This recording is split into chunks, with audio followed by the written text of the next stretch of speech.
Narito na ang mga news scoop ngayon. Misis na gustong mag-abroad, patay matapos mabaril ng kanyang kinakasama sa Albay. Lalaki ipinagtanggol ang anak, patay sa saksak sa Cavite. National Water Resources Board nag-aanda na sa patuloy na pagbaba ng level ng tubig sa mga dam. Attorney Nery Colmenares nanawagang tanggalin ang VAT sa kuryente at langis. Pelikulang Seeds of Peace ni Zaijan Haranilla nag-special screening sa anibersaryo ng pagpaslang kay Father Roel Gallardo. At Zian Lim nakatakdang magtapos ng music production degree sa Lasal.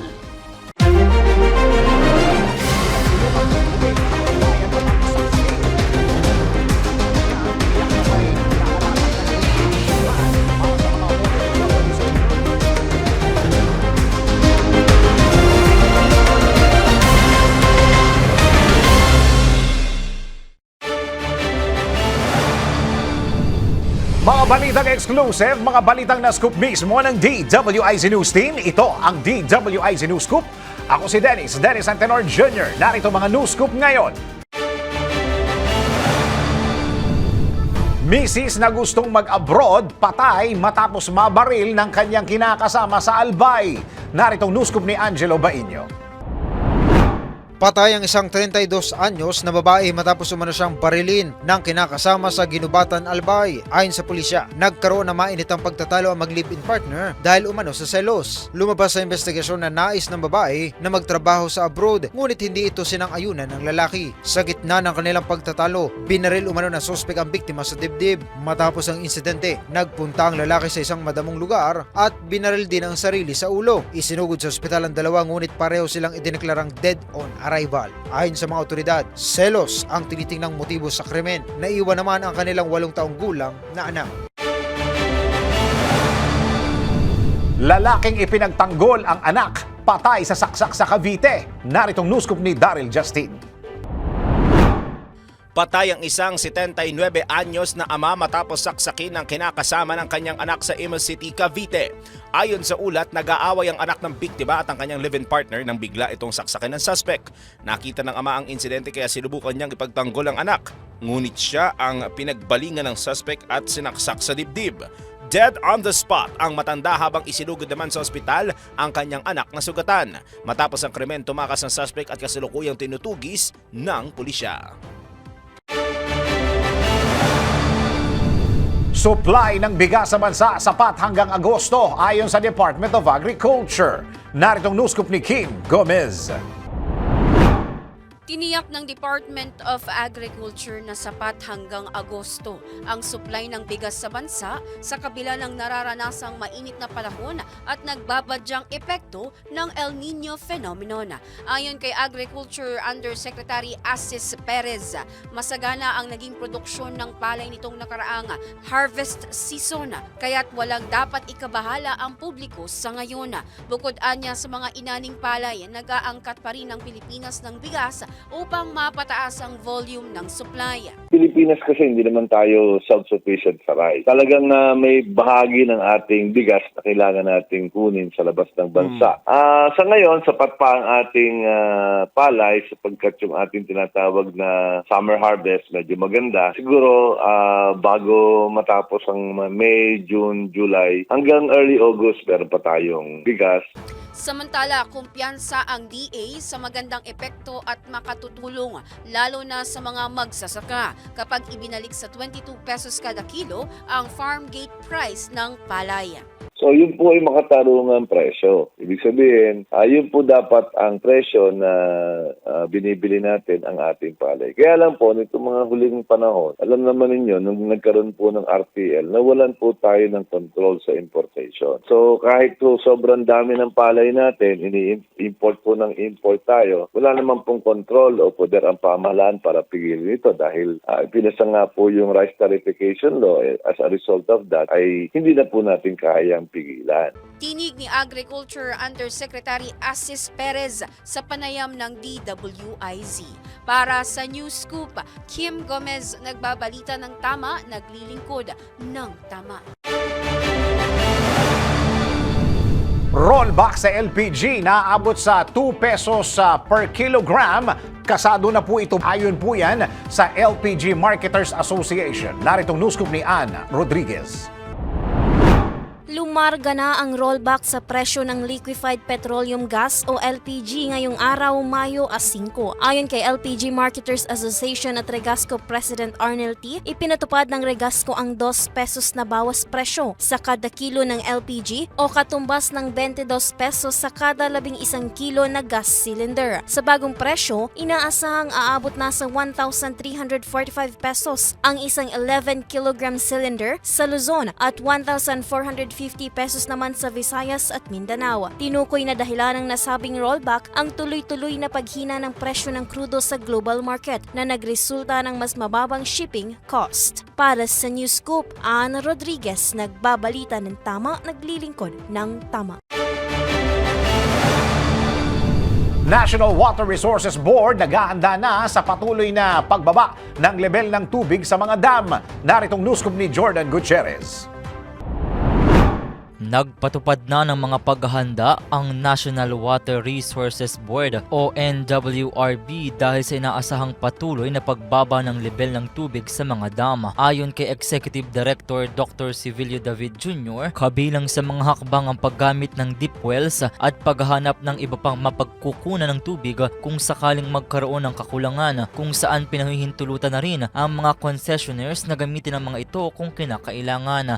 Dagdag pa ni Dr. David, malapit nang matapos ang Upper Wawa Dam sa Rizal at inaasahang makatutulong sa supply ng tubig sa susunod na taon. Sinabi ni David na mula pa noong Pebrero ay napapansin na ang unti-unting pagbaba ng water level sa mga dam. Sa kabila nito, sinabi ng NWRB na wala pa silang nakikitang malaking aberya sa supply ng tubig sa kasalukuyan dahil sapat pa ang alokasyon para sa Metro Manila ngayong buwan. Para sa News Scoop, Jordan Gutierrez, nagbabalita ng tama, naglilingkod ng tama.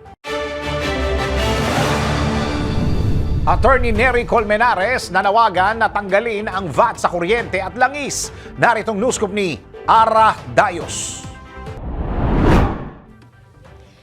Nanawagan si Bayan Muna Party List Chairman at Human Rights Lawyer Nery Colmenares sa pamahalaan na tanggalin na ang Value-Added Tax o VAT sa kuryente at langis. Nag-ugat ito sa mga reklamo ng mga consumers sa pass-through charges ng Meralco at iba pang power distributors sa gitna ng State of National Energy Emergency. Para sa dating mambabatas, labag sa saligang batas ang pagpapataw ng buwis sa public utilities, lalo sa system loss sa kuryente, dahil taliwas ito sa isinusulong na progressive taxation. Yung VAT sa kuryente is a violation of the Constitution. Anong ibig sabihin? Sabi ng Constitution, progressive system of taxation tayo shall evolve a progressive system of taxation. Ano ang progressive system?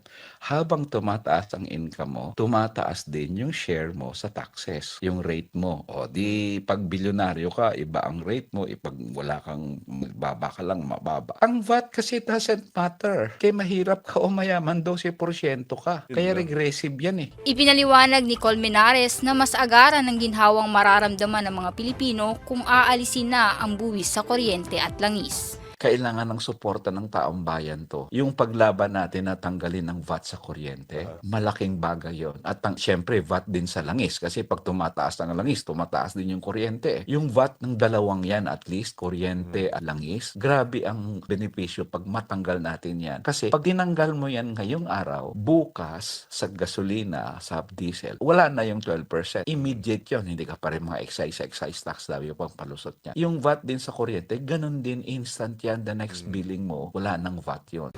Yan ang tinig ni Bayan Muna Party List Chairman at Human Rights Lawyer Nery Colmenares sa panayam ng DWIZ.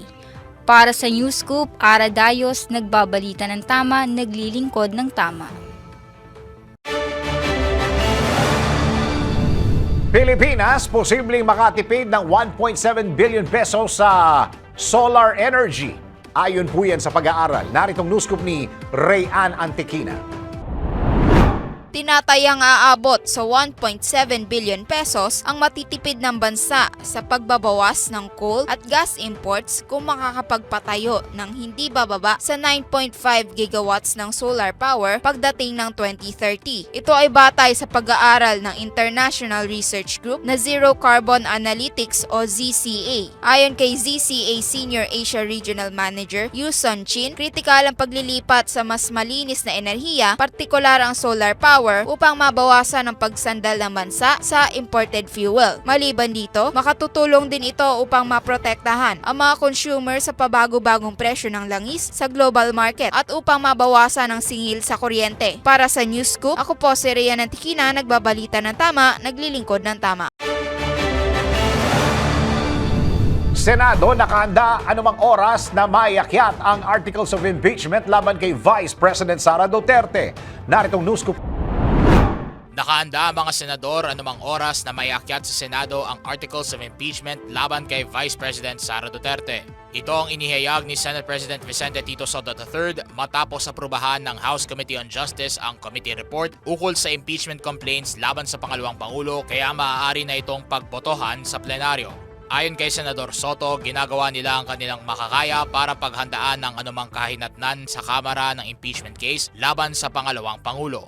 Paliwanag din ng leader ng Senado, pagkatapos nila mag-convene bilang impeachment court, bibigyan muna nila ng kopya ng articles of impeachment ang defense panel kung saan bibigyan sila ng 10 araw para sumagot, habang 5 araw naman sa prosecution para magkomento sa sagot ng depensa. Pagkatapos nito ay tsaka lamang magsasagawa ng pre-trial at isusunod ang trial proper kung saan magpepresenta na ng mga ebidensya ang prosecution at defense panel. Para sa News Scoop, Anjo Reñon, nagbabalita ng tama, naglilingkod ng tama. Pagkukonvene ng Senado bilang impeachment court, katungkulan ng Senate Minority Bloc na harangin ayon kay Senador Robin Padilla. Naritong news scoop ni Angelo Bainio. Binigyang diin ni Senador Robin Padilla na papel ng minority bloc na tumutol sa pag-convene ng Senado bilang impeachment court sakaling maiakyat sa Senado ang articles of impeachment laban kay Vice President Sara Duterte. Iginit ni Senator Padilla na sa parliamentary procedures na ang papel nila sa minority bloc na tumutol hindi lang sa impeachment kundi sa lahat ng bagay sa Senado, kaya huwag aniya silang pagbintangan na bias. Pero ayon sa Senador, kapag nagsagawa sila ng impeachment trial, magiging patas siya. Samantala, sinabi naman ni Senate Minority Leader Alan Peter Cayetano, Minority Senators Amy Marcos at Jingo Estrada na wala silang kasunduan na haharangin ang pag-convene ng impeachment court. National Bureau of Investigation pinabulaanan ang mga paratang na ginagamit ang kanilang ahensya laban sa mga kritiko ng administrasyon ni Pangulong Ferdinand Marcos Jr. Naritong news scoop ni Daryl Justin. Pinabulaanan ng National Bureau of Investigation o NBI ang mga paratang na ginagamit ang kanilang ahensya laban sa mga kritiko ng administrasyon ni Pangulong Ferdinand Marcos Jr. Ayon kay NBI Director Melvin Matibag, nakabatay sa pagpapatupad ng batas ang kanilang mga operasyon at hindi sa politika. Hindi anya tama ang pahayag na tanging mga kritiko ng gobyerno ang inaaresto dahil maaari itong magamit ng mga kriminal bilang depensa sa kanilang mga iligal na gawain. Iginit din ng NBI na hindi pamimersonal ang pag-aresto sa dating broadcaster na si Jay Sonza. Binigyang diin ng hepe ng NBI na ipinatupad lamang nila ang warrant of arrest na inilabas ng Pasay City Regional Trial Court laban sa dating mamamahayag na sinasabing nagpapakalat ng maling medical records ni Pangulong Ferdinand Marcos Jr. Para sa News Scoop, Daryl Justin, nagbabalita ng tama, naglilingkod ng tama. Pangulong Ferdinand Marcos Jr. patay na at pinalitan na lang daw ng body double o clone. Alamin muna natin kung fact or fake. Sa social media, may mga kumakalat na kakaibang claim tungkol sa mga leader ng bansa, lalo na kapag may mga chismis na hindi agad napapatunayan. Isa sa mga viral ngayon ay si Pangulong Ferdinand Marcos Jr. daw ay patay na at pinalitan lang ng body double o clone. Ang tanong, totoo ba na may body double ang Pangulo o isa lang itong lumang urban legend na muling bumabalik online? Tara, alamin natin sa Facts or Fake.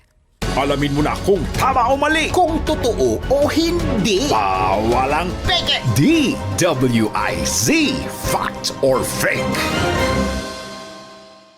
Ayon sa mga fact-checking reports, ang claim na patay na si Pangulong Marcos Jr. at pinalitan ng clone o double ay walang anumang ebidensya. Sa katunayan, si Pangulong Marcos ay nakitang buhay at gumaganap ng tungkulin na ibinalita sa iba't ibang news agency at pinopost sa social media kung saan pinangunahan niya ang mga opisyal na seremonya at aktibidad ng gobyerno. Ang body double claim ay hindi na bago. Isa itong lumang urban legend na matagal nang umiikot online at sa political rumors. Paulit-ulit itong bumabalik tuwing may issue sa kalusugan ang Pangulo. Pero hanggang ngayon, walang matibay na ebidensya na nagpapatunay nito. Ang verdict, fake ang balitang ito. Walang basihan ang claim na patay na si Marcos o may body double siya. Na-debunk na rin ito ng maraming fact-checking sources at itinuturing na disinformation at urban legend. Sa panahon ng social media, mahalaga na suriin muna ang impormasyon bago maniwala, lalo na kung sobrang sensational o walang solid na ebidensya. Para sa Fact or Fake, Kim Gomez, nagbabalita ng tama, naglilingkod ng tama. Huwag magpapaloko. Huwag magpapagancho. Huwag magpapaskam. Bawal! Bawal ang peke. DWIZ. Fact or fake?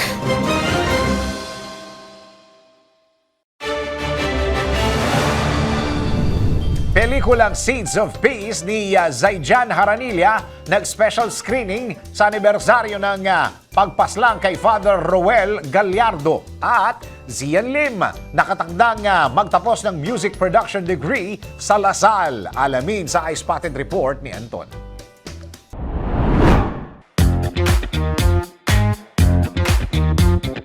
Para sa aking balitang showbiz, nagkaroon ng special screening ang pelikulang Seeds of Peace, The Life of Father Ruel de Gallardo nito lamang weekend kasama na anibersaryo ng pagkamatay ng misyonerong Claresiano na si Father Ruel Gallardo. Tampok sa pelikula ang buhay at kamatayan ni Father Gallardo na ginampanan ni Zaijan Haranilla. Para sa direktor nito na si Romel Galapia Ruiz, may tuturing na full circle moment ang pagganap ni Zaijan na naunang nakilala bilang Santino sa seryeng May Bukas Pa sa pagganap nito bilang isang paring martir na pinaslang na Abu Sayyaf noong 2000. Ayon naman kay Zaijan, nakilala niya si Father Gallardo sa pamamagitan ng pakikinig sa mga nakaligtas na hostage ng Abu Sayyaf na nakasalamuha ang paring martir sa kanyang mga huling araw. Bukod sa Seeds of Peace, may isa pang pelikula tungkol kay Father Gallardo na pinamagatang In Thy Name na pinagbidaan naman ni Makoy De Leon. Samantala, sa isa pang balitang showbiz, nakatakdang magtapos sa pag-aaral ang aktor na si Zian Lim sa darating na Hulyo. Ayon kay Zian, makukuha niya ang kanyang bachelor's degree sa programang music production sa De La Salle College of St. Benilde sa Maynila. Sa kanyang Instagram post, ibinahagi na aktor ang mga hamon na kanyang hinarap bago makuha ang kanyang degree, kabilang na ang kanyang acting career na naging dahilan ng pagkaudlot ng kanyang pag-aaral sa kolehiyo. Ngayon pa man, naisulong ni Zian ang kanyang pag-aaral at hinihintay na lang niya ang graduation ceremony sa July 4 sa Philippine International Convention Center. Nagpaabot nga ng pagbati ang mga kaibigan at fans ni Zian, habang ang iba naman ay nagsabing naging inspirasyon nila ang aktor upang ipagpatuloy ang kanilang pag-aaral. At iyan aking balitang showbiz para sa impilang metodong lakas, DWIZ. Ako si Anton, nagbabalita ng tama, naglilingkod ng tama. Huwag pahuhuli, huwag papayag na wala kang alam kapag viral na, Kapag trending na. alam agad sa DWIZ News Feed. Pasang Mazda nanawagan na palawigin sa buong bansa ang 10 pesos fuel subsidy sa langis. 10 pesos per liter fuel subsidy program po ng DOTR-DOE. At ito po ba'y kinagaganda ng inyong kalooban? Dahil magandang balita ito. 10 pesos per liter ito, kaobit, ha? Alam mo, kaibigan Dennis, talaga natutuwa ang mga driver natin. At yun nga, nagkaroon kami ng hearing sa mababang kapuluan sa Congress at pinalakay din yan kaya under the chairmanship Committee Chairman na Congressman Franz Pumaren. Ganun din sa Senado. Pinalakad din po namin yan under the chairmanship of Senator Win Gatchalian. At we requested also the OTR na palawakin ang pagbibigay po ng 10 pisong diskwento na per litro ng diesel. Huwag lamang po dito sa mga selected routes. Kasi actually, may mga piling lugar lang yan na kaibigang Oo nga eh. Ang nakalagay dito, Kaubet, first phase po ng programa, selected routes lang po ito sa National Capital Region initially. Tama po. Commonwealth, Quezon Avenue, Zapote, meron dito, Bonifacio, Rizal, Marcos Highway. Yung mga ganyan muna ang initial. Yan lang muna. Kanya po ni-request din po namin yun sa hearing na madagdagan natin nationwide na para pakinabangan po ng ating mga kasama sa probinsya. At very positive naman po ang response ng ating LTFRB, ang ating chairman ng LTFRB, Atty. Vigor Mendoza, at ang ating kalihim Bani Lopez na talagang gagawin nila yan at pag-uusapan. Siyempre, may mga programa sila tungkol dyan. Kaibigan Dennis. Well, sabi ko, sa lalong madaling panahon siguro, matapos na yung programa nila para matulungan po natin higit yung mga kasama natin sa mga probinsya at yung mga ruta hindi ho na bibigyan ng 10 pesos fuel subsidy. Very positive po ang response nila dito.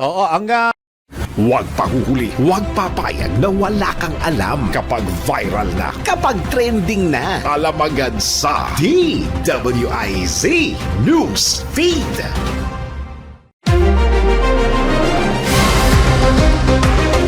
Sa pagbabalik ng News Scoop, Senado, nakahanda anumang oras na maiakyat ang articles of impeachment laban kay Vice President Sara Duterte. Pangulong Ferdinand Marcos Jr. patay na daw at pinalitan lang daw ng body double o yung clone. Alamin kung fact or fake. Julia Montes nagbanta sa mga babaeng umaaligid kay Coco Martin. Alamin kung fact or fake. Kumita sa pagbebenta ng handmade herbal soap. Alamin ang diskarte sa racket. Totoo ba na nakakatulong ang pakikinig ng musika sa ating isip at emosyon? Let's prove it! Butanding Festival sa Sorsogon patuloy na nagpapasigla sa turismo at pangangalaga sa karagatan. Tara na't makisaya sa Fiestas Pilipinas! Lovi po kasama sa Hollywood thriller movie na Ignition. Yan Constantino napaluha matapos ma-sold out ang kanyang 20th anniversary concert sa loob lang ng 6 na oras.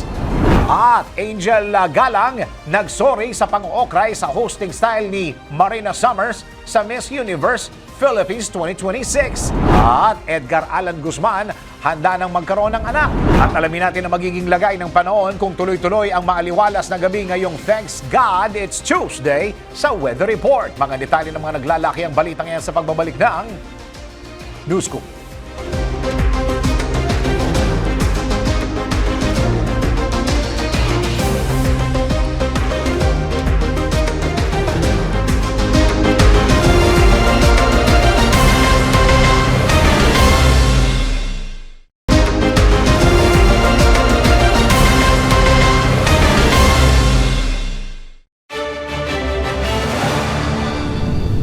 Freedom of Information Bill lusot na sa Senado. Naritong news scoop ni Celi Ortega Bueno.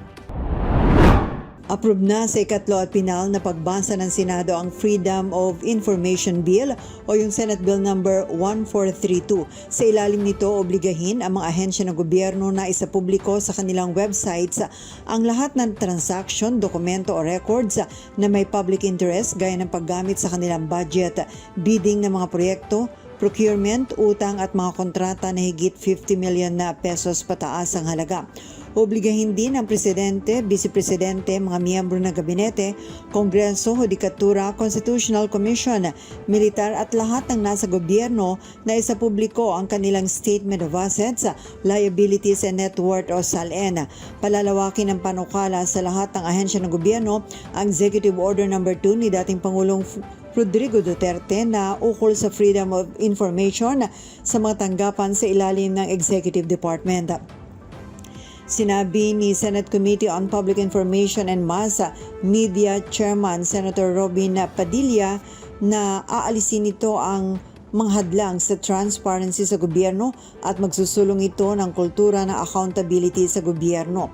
Kapag mabilis anyang access sa mga impormasyon mula sa gobyerno, madaling labanan ang fake news at disinformation. Pwede pa rin daw panatilihin na confidential ang ilang impormasyon gaya ng may kinalaman sa national security or national defense, law enforcement, foreign affairs, presidential communication privilege at information mula sa executive session ng Kongreso. Bukod sa freedom of information, naaprubahan na rin ng Senado sa third and final reading ang Private Basic Education Voucher Bill na naglalayo naman ito na isubsidize ng gobyerno ang pag-aaral sa private school ng mga mag-aaral sa kinder hanggang grade 1 na mula sa mahihirap, mula sa congested na public school, mula sa geographically isolated and disadvantaged areas, indigenous peoples at iba pang mga vulnerable sectors. Ito sa Patrol 19, Sally Ortega Bueno para sa Impilang Metodong Lakas sa DWIC. Nagbabalita ng tama, naglilingkod ng tama. Pamamahagi ng special payout ng cash aid sa mga transport network companies posibleng simula na sa susunod na linggo. Naritong news scoop ni Jen Patrolya. Nakipagpulong muli si Social Welfare and Development Secretary Rex Gatchalian sa mga kinatawan ng transport network companies upang plansyahin ang schedule na pamamahagi ng special payout ng cash aid. Layunin ng pulong na matiyak ang target na petsa ng rollout ng individual na cash relief assistance na inaasang sisimulan sa susunod na linggo. Inatasan ng kalihim ang mga kumpanyang Angkas, Joyride, Lalamove, InDrive, Food Panda, Flash Express at TokTok na isumite ang kanilang final payout plans hanggang ngayong araw. Ito'y upang mapadali ang nakatakdang company-specific na pamahagi ng tulong pinansyal. Tumulong naman sa koordinasyon ng Crisis Intervention Program ng DSWD at ang Department of Information and Communications Technology. Nakabilang sa pagbuo ng group chat kasama ang mga kinatawan ng TNCs para sa mas maayos na komunikasyon. Dumalo rin sa nasabing pagpupulong ang ilang opisyal ng DSWD at DICT bilang bahagi ng patuloy na paghahanda para sa implementasyon ng naturang programa. Ako si Patrol 38 Jen Patrolya nag-uulat sa Himpilang May Todong Lakas DWIZ. Nagbabalita ng tama, naglilingkod ng tama. Biglang pagtaas ng singil sa kuryente, bubusisiin na ng Senado. Naritong news scoop ni Celia Ortega Bueno. Iimbestigahan na ng Senate Committee on Energy ang biglang pagtaas ng singil sa kuryente na ikinagulat ng maraming pamilya sa bansa.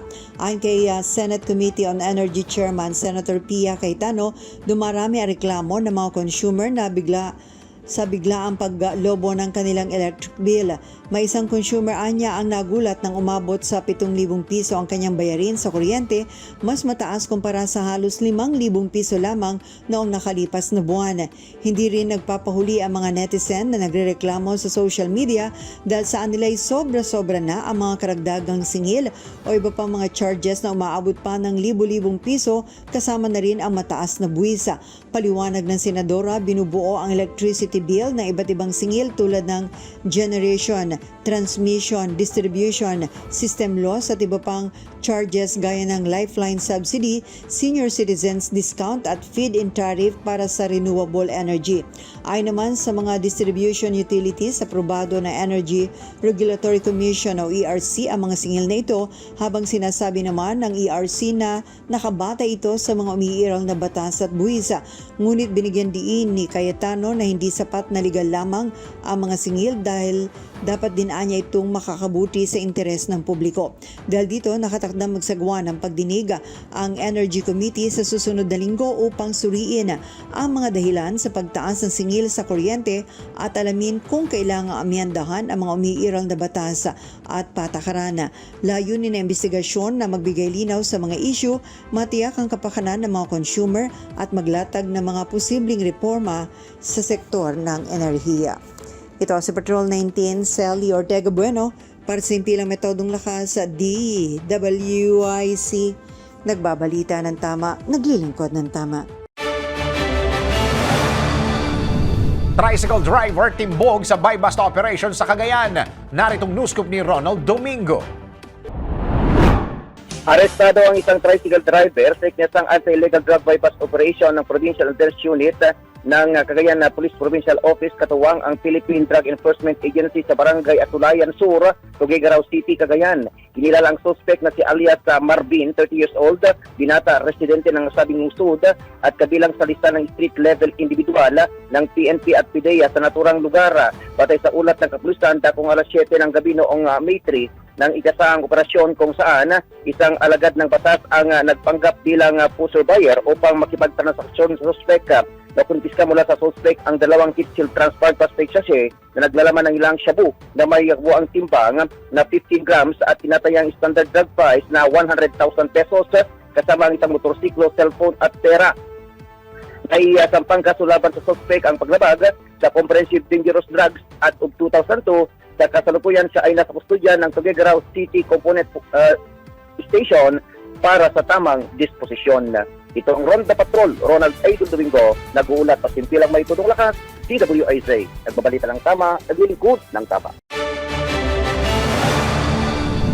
Julia Montes nagbanta sa mga babaeng umaaligid kay Coco Martin. Alamin muna natin kung fact or fake. Para sa aking fact or fake, okay na okay kay Julia Montes kung may mga babae mang umaali-aligid sa kanyang living partner na si Coco Martin. Ayon sa balita, alam naman daw ni Julia na magiging lapitin talaga ng babae si Coco kahit walang problema dito. Malakas ang loob ni Julia dahil sa alam naman umano nito na hindi papatol si Coco sa mga babaeng aaligid dito. Pero marami naman ang nagtaas ng kilay sa nasabing balita. Ito'y dahil alam ng marami na masyadong selosa si Julia, kaya naman may mga nagtatanong kung ito ba ay fact or fake. Alamin mo na kung tama o mali, kung totoo o hindi. Bawalang peke. DWIZ, fact or fake. Sa aming ginawang research, napag-alaman na isa itong fake. Sa interview kay Julia, sinabi nito na binabalaan niya ang mga babaeng aali-aligid sa kanyang karelasyon. Ayon kay Julia, nasubukan na niyang gumanap na Clara sa ni-revive na teleseryeng Mara Clara na pinasikat noon ni Judy Ann Santos at Gladys Reyes.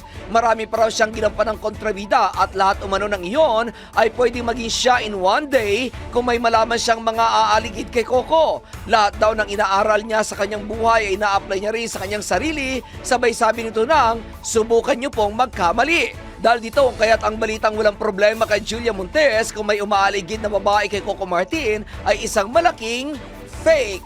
At iyan aking fact or fake para sa impilang may todong lakas, DWIZ.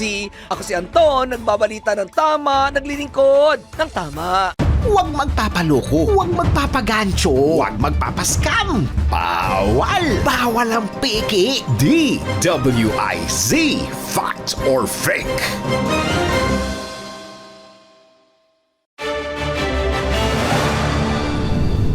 Lovie po kasama sa Hollywood thriller movie na Ignition. At Yen Constantino napaluha matapos ma-sold out ang kanyang 20th anniversary concert sa loob lamang ng 6 na oras. Alamin sa iSpotted Report ni Anton.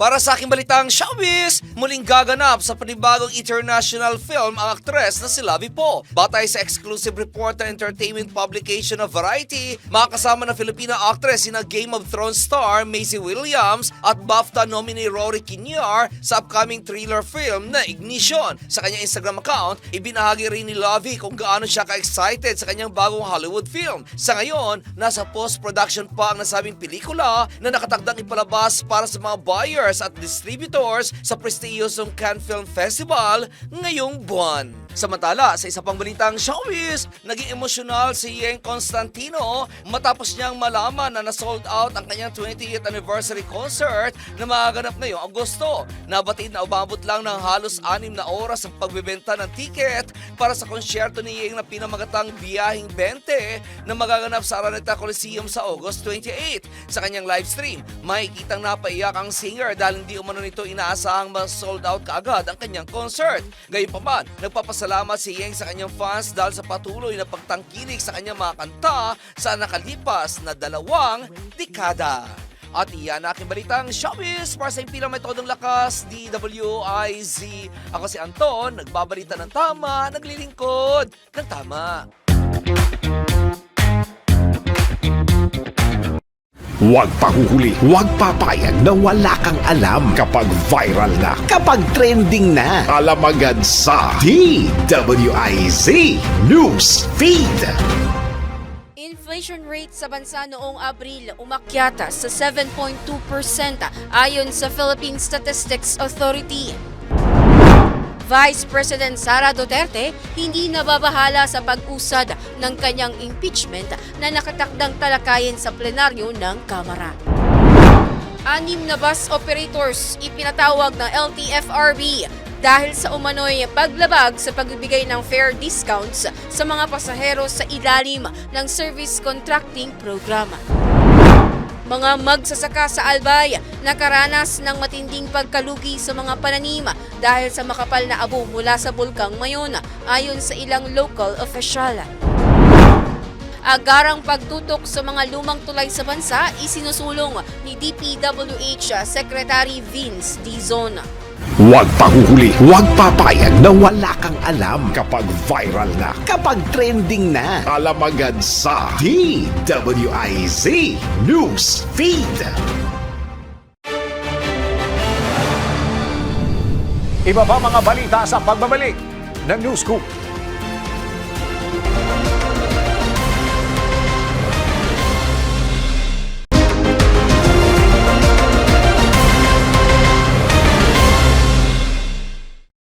Huwag pahuhuli, huwag papayag na wala kang alam kapag viral na, kapag trending na. Alam agad sa DWIZ News Feed.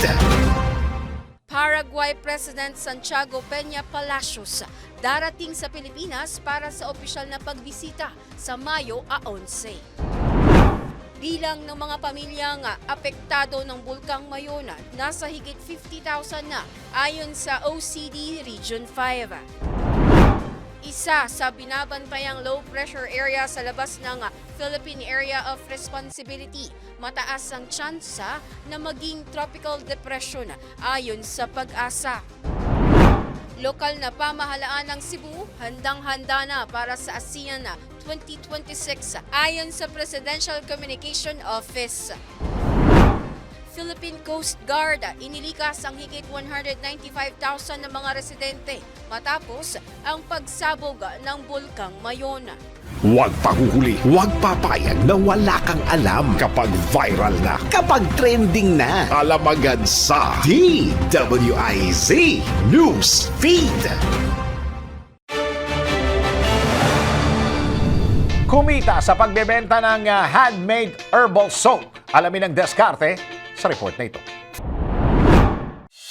Alamin ang mga bagong paraan kung paano kumita sa panahon ngayon. Nang legal ha, eto na ang racket. Kung mahilig kang mag-craft at gusto mong pasukin ang wellness market, subukan ang handmade herbal soap business. Ang pagkita ng pera, pasimplihin natin sa racket. Una ay mag-invest sa basic materials, clay molds, oils, herbs, fragrance, at packaging. Mag-formulate ng unique herbal blends at mag-practice hanggang makuha ang desired quality at scent. Gumawa ng sample batches para sa portfolio. Buuin ang iyong brand na eco-friendly, local ingredients at attractive packaging.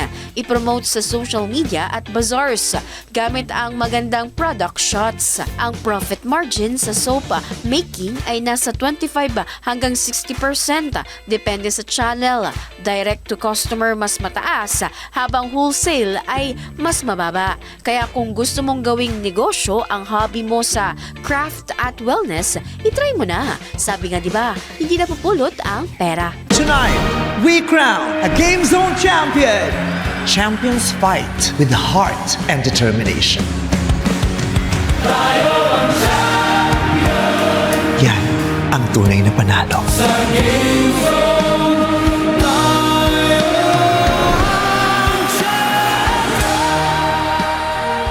Play for fun. Play responsibly. Gambling is not an accepted way of livelihood and does not solve financial problems. Totoo ba na nakakatulong ang pakikinig ng music sa ating isip at emosyon? Patunayan natin yan sa report na ito. Parte na yata ng ating pang-araw-araw na buhay ang pakikinig ng musika. May ginagawa man o nagpapahinga. Humahanap lang tayo ng sakto sa gusto nating jam para sabayan ang ating mood. At minsan hindi natin namamalayan na gumaganda na pala ang ating pakiramdam. Pero totoo ba na talagang may epekto ang musika sa ating isip at emosyon? Tara, let's prove it. Bago maniwala sa mga claim na yan, patunayan na yan sa Let's Prove It! Ayon kay Kendra Cherry, isang psychological rehabilitation specialist, ang musika ay hindi lang simpleng entertainment dahil may kakayahan ito na maapektuhan ang ating emosyon, pag-iisip at overall well-being. Maaari itong mag-trigger ng positive na feeling at makatulong sa pagbaba ng stress at pagpapabuti ng mood. Ipinapakita rin sa mga pag-aaral na ang musika ay pwedeng magpa-release ng feel-good chemicals sa utak tulad ng dopamine na nakakatulong magpagana ng pakiramdam ng kaligayahan at relaxation.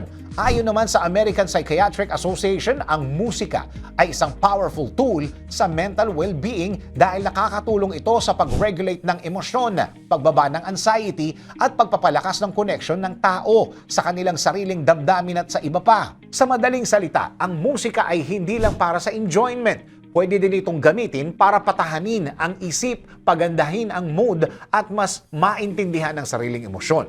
Kaya kung minsan feeling mo ay sobrang bigat ng nararamdaman, baka kailangan mo lang magpunta sa playlist mo ngayon at patugtugin ng music na nakakasabay sa damdamin mo.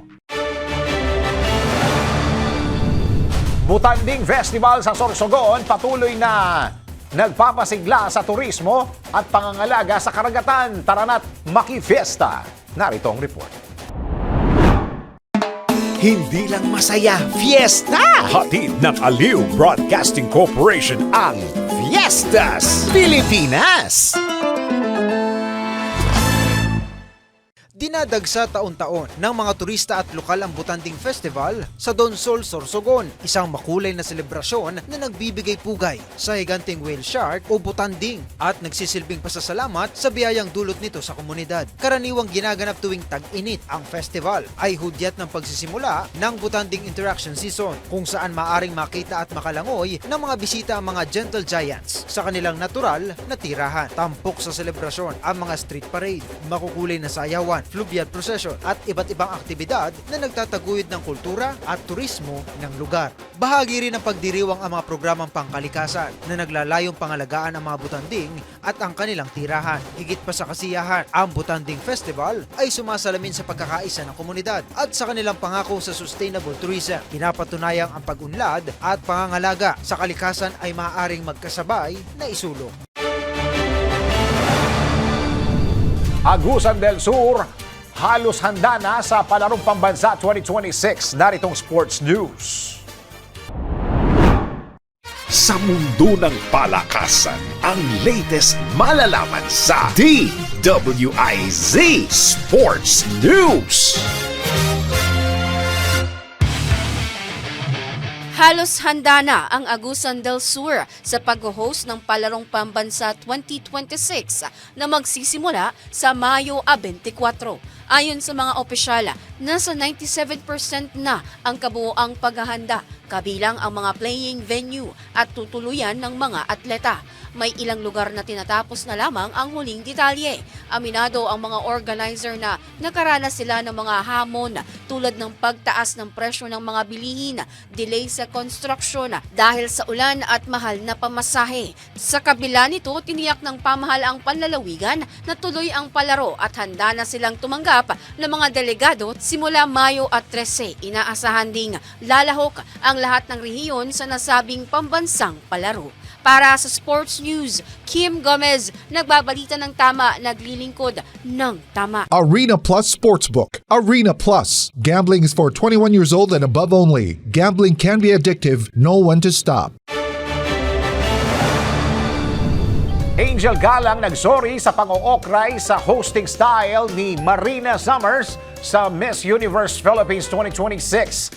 At Edgar Alan Guzman handa nang magkaroon ng anak. Narito ang I-Spotted Report ni Anton.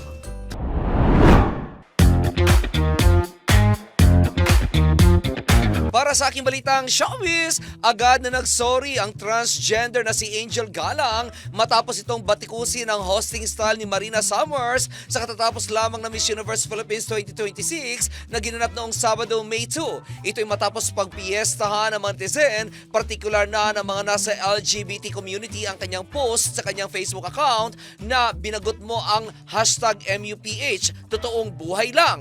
Bagamat may mga sumang-ayon sa nasabing pagpuna ni Angel, ngunit marami rin ang nagalit sa ginawa nito, lalo na at kasama nila sa community si Marina. Dahil dito kung kaya't agad na nagsorry si Angel sa pamamagitan din ng kanyang Facebook account. Samantala, sa isa pang balitang showbiz, handang-handa na sina Edgar Allan Guzman at Shaira Diaz na maging ama at ina. Sa interview sa mag-asawa, sinabi ng aktor na looking forward siya na mabuntis na ngayong taon ang kanyang misis, kung saan ito rin daw ang birthday wish ng kanyang misis sa pagdiriwang nito ng ika-31 kaarawan. Talagang minamanifest daw nila ang pagkakaroon ng anak ngayong taon matapos magpakasal noong August lamang na nakaraang taon, kung saan 12 taon din sila naging magkasintahan. Una rito, naging usap-usapan ang pag-amin noon ng aktor na sa maigit 12 years nila magkarelasyon ay never sila nagtalik dahil sa kagustuhan umano ni Shaira na virgin ito kapag ikinasal, na inirespeto naman ni EA. At iyan ang aking balitang showbiz para sa impilang may todong lakas, DWIZ. Ako si Anton, nagbabalita ng tama, naglilingkod ng tama.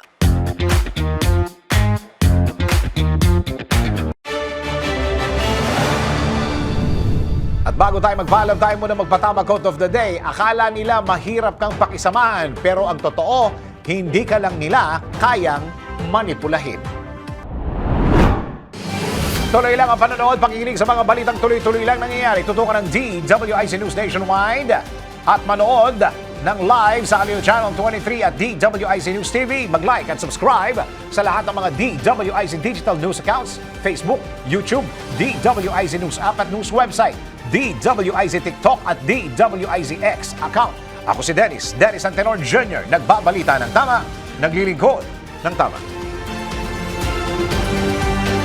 Balitang Scoop Exclusive! Mga balitang nangyayari pa at gusto mong malaman kung ano na ang latest scoop. Mga balitang hindi mo dapat bitawan at kailangan ng tutok. Mababalitaan lahat, hagip lahas sa DWIZ News Scoop! Naka-live sa Aliw 23 Free TV. Naka-live din sa DWIZ News. Naka-live din online. DWIZ Facebook, YouTube at DWIZ News website. Samahan ang buong puwersa ng DWIZ News and Research Team sa paggalugad sa buong bansa at buong mundo ng balita at impormasyon. DWIZ News Scoop! Maki-scoop 4 p.m. Monday to Friday kasama si Dennis Antenor Jr. DWIZ News Scoop! Bahagi pa rin ng inaabangan tuwing hapon sa DWIZ News Hapon Highlights. Nagbabalita ng tama, naglilingkod ng tama.